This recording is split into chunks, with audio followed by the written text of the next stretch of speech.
NASA-funded research at Oregon State University is taking a giant leap in feeding astronauts on the moon.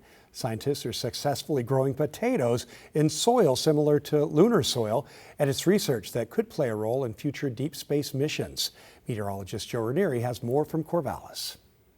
This project is all about NASA's Artemis program, which is taking place right here in Corvallis. They're focusing on a long presence on the moon. Researchers here are learning how to grow food in harsh moon conditions, which is going to be critical for astronauts who are expected to land on the moon over the next several years.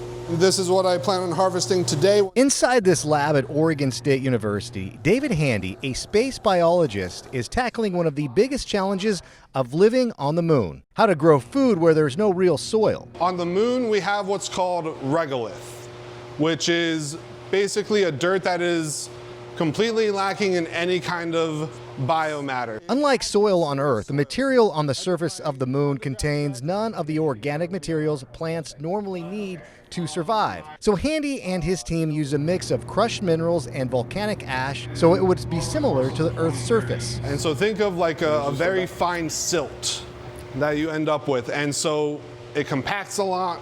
It's electrostatically charged, so it tends to cling a lot. So what Handy and his team decided to do? We did an experiment where we simply added some worm compost.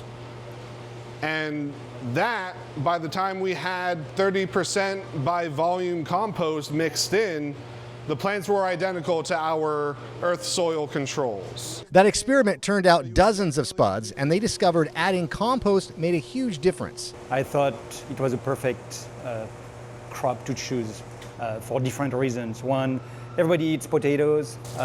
We eat them as French fries in many different ways. The second reason behind using potatoes for this NASA-funded research project? On Earth, it grows in pretty much every place on Earth. Different latitude, different altitude.